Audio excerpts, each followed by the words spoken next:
هل لك سر عند الله بينك أنت وبين الله؟ هل لك صدقات تخفى لا يعلمها إلا الله؟ قصص لا تكشف إلا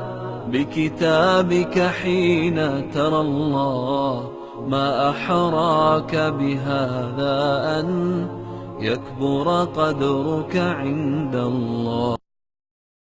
بسم الله والحمد لله والصلاة على رسول الله. مرحبا بكم كسر هذا قوسكوسك كدب ان قيبتي لبعض قيبتي لبي تماناد برنامج كان توبركا نالا شكوركا waxaanu ka hadlaynay caqdiga ama heshiiska ama nakaaxa iyo meherka. waxaanu goosgooska ka hor kasoo sheekeynay arkaanta caqdiga oo shanta ah as-siqatu waz-zawjani wash-shahidani wal-wali. hadda ka warama meherka. waa maxay meherku? meherku waa xukun ka mid ah axkaamta caqdiga. gabar caqdigeedu ma dhaco ilaa waxaa kugu waajib kugu noqdo ka dhasho meeshaas صداقيدي iyo meherkeedii gabadhaas meherkeedii. islaamka waxaa la sunnayaa in meherku uu noqon mid aad u qaali ah inuusan noqon. culimadu waxay dhahaan bal ajmaca alculamaa ayaga waxay ku kulmeen in meherka haddii uu aad u qaaliyo meheradu meel la gaarsiiyo dhalinyaradu guurka gaartay uga cararaan guurka gabadhuuna fasahaadaan waxay culimadu ku kulmeen in meherka in la qaaliyeeyo ay noqonayso xaaraan. markaas waxaa dhacday wiil soo bartay waxbarashadiisii dibadda ahayd. kadib markuu waxbarashadii soo dhameeyey hooyadiis u diyaarisay gabdho uu guursado. markii uu soo laabtay wiilkii oo gabdhihii imaaday oo gabdhihii arkay gabadhii iyo qoyskeedii markuu la kulmay la wada hadlay, la fariistay, la heshiiyey. sidii hadalka loo waday wada hadalka markii meherkii la gaaray wiilkanu wiil fiican oo maasha Allah oo dhakhtar ah oo medicine soo bartay ayuu ahaa. kadib markii waxaa dhacday in wiilkii lagu dhahay gabadheena waxaa rabnaa inaad meherkeeda nooga siisid $20,000. wiilkii aad ayuu u yaabay. kadib wuxuu ku yiri sheekhi meherka gabdhuhu ascaarta meherka gabdhaha saas miyuu noqday? صح ascaarey noqdeen, qiimay noqdeen. waxaan gabdha la gadanayo waayo waxaan $10,000 la gadanayo. dadka qaar waxaa laga yaabaa inay dhahaan lambarkan tiradan waxaan u badinaynaa annaga inaan gabadheena ilaalino. wallaahi gabadhaada ma ilaalinayso ilaa bitaqwa allahi, alla ka cabsiga. ma ilaalin karo gabadhaada ilaa wiil wanaagsan oo alla ka cabsi leh. ilaa wiilka xun wuu xumaynayaa gabadhaada wuuna dhibaataynayaa ilaa ay ka tanaasusho xaq allaaliya xaqa ayada ee leedahay. kadib ayuu furayaa. ka raadi wanaagiisa inta aad ka raadinaysa, inta aad ka raadi lahayd lacagtiisa. ma xuma in lambarku uu fiicnaado oo bato, laakiin waxaa sunno ah in lambarku uu yaraado. waxaa laga yaabaa in dadku qaar ay ka hadlaan kumanaan iyo lacaga aad u fara badan. waxaa sunno ah in aanan aad u qaaliyeenin meherka. sidaasoo kaleeto caqdigeeda waxaa ayadana sunno ah in aanan aad u khafiifin, takhfiif shadiid ah eber ee dhulka aanan geynin meherka. salaano kale waxaa dhacday in wiil wanaagsan ama wiil u soo doonta aabe gabar. kadib markii la gaar dhanka wada hadalka meherka oo la dhaho khidad bilaash eber waxba waxaan ma jiro. islaamku waxba gabar lagu meheriyo ma jirto. waa in number meher ee gabadhaas u yeelataa. wax alaali wuxuu rabo ha noqdo, laakiin waxaa la sunnaynayaa inuusan aadna u badan dhulkana oosan olino eber lagu meherin gabadha. sunnadu maahan in aad loo qafiifiyo meherka gabadhaas. qafiifis intaas la eg ha qaaliyeen gabadha meherkaaga si qaaliyaad zaa'id ah oo looga cararayo. hana raqiisano eber ha ka dhigno, dhulka ha dhigin. deeqo mid dhexdhexaad ah. sidaa darteed islaamka aad ayuu u fahmayay gabdhaha. mana dhici karo guur meher la-aan ah. haddaa dhaano guuraa dhacayo without meher ah maahan wax soconayo oo islaamka jiro sharci ah oo diini ah. haddii ay dhacdana waxaa la sameeyaa waxay qaadataa gabadha meherka dadka gabdhaha la midka ah qaateen waxay qaadaan. meherku waxaa sunna ah inuusan aad u badan noqona mid aad u hooseeyo dhulka yaalo. waxaa dhacda in loo kala qaybiyo meherka labo. mid la hormarinayo mid gadaal la dhigayo dhib ma lahan maxaa lahay in saas la sameeyo waxa dhacday in gabdhuhu u fududeeyaan wiilasha dhaan qarna hadda si qarna gadaal iga si islaamkuna uu ogol yahay maxaa lahay curfiga iyo waxyaabaha dadku ay maxaa lahay ku wada heshiyeen oo dadka ku kaalmeynaya wanaaga iyo saaciidada wili waa ku raali noqonin in meher been aad gashid maxaa yeelay meherkan waa wax waajib kugu ah qoortaada saaran dushaada saaran oo adiga laga rabo inaad dhiibtid maanta ama beri markasta ilaahayna uu kugu xisaabtamayo oo uu ku weydiinaya lambarka aad awoodid oo dhiibi kartid qoro hadda lambarka aad awoodid oo dhiibi kartid heshiiska markaa galayso ku gal laakiin inaad maxaa lahay qoratidood ku heshiisid heshiis ku gashid lambar aad maxaa lahay dhiibi karin ama aad maxaa lahay inaad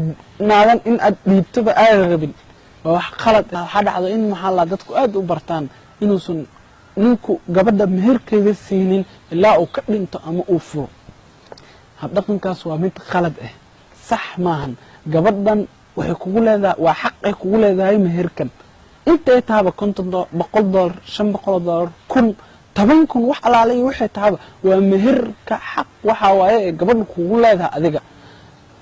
maxaa lahay inta heshiiska oo dhacay adiga gurigii iyo wixii habeenaysa iyo lacagta arooskii ay dhiibaysaa oo lagu dhaafay in gadaal laga aad ka dhiibtid ayaa laga sugay laakiin marka aad adiga hadda shaqeysatid lacag heshid maxaa lahay jeebkaada ku gala lacagta maxaa lahay aad awood u yeelatid inaad lacagtaas dhiibi karotid waxa kugu waajib inaad lacagtaas dhiibtid sababtoo ah deen lagu leeyahay waaye maantana waa awooda rasuulkana salaatu rabbi wa salaamu alayhi wa mabul ghaniyi dhulmun qofka maxaa lahay qaniga maxaa lahay deenti lagu lahay oo iska haysto dambi ku tahay taas hadii maanta aniga maxaa lahay aan faqiirahay wax ka deemsado wulina faqiir ah deentaas ku siin kari dhig malan laakiin hadda aniga maanta lacag yeeshay oo maxaa la jeebkay oo soo galay mablaqi aan ka qaatay oo ku siin karo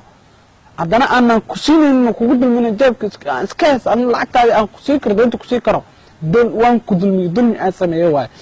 xaaskaaga way ku fuudatay shalay dhibaatooyin ku jirtay lacag badan ka bixisay lacagtii meesha ka qaadan laakiin maanta hadda lacagta waa laga rabaa sababtoo ah jeebkaada ay ku jirtaa waa awoodaa inaad dhiibtid inaad siisid waayad maasha Allah ilaahay khayr ha ku siiyo waad ii sabartay waa iga sugtay maxaa yeelay waa deen lagu lahay maxaa yeelay gabadhaas lacagtaas markaad siisid way isticmaalaysaa meelay gashanaysaa maxaa lahay waxay ku samaysanaysaa maxaa lahay ganacsi wax alaale waxay rabtay ku samaysanaysaa faa'iido ka helaysaa oo isticmaalaysaa laakiin inaad dhayd maxaa lahay markaad dhintaa siinaya marka aan furo laga yaabay markaad gabadhan guursanaysay maxaa lahay inaad maxaa lahay ku guursatay $100 tusaalahaan oo kaleeto hadda $100 maxay taraysaa maxay u taraysaa waa wax fudud hadda wax ma tarayso macna shalay wixii aad $100 goosay maanta ma gooso waa in gabadhaas aad siisid meherkii aad shalay ku hoosay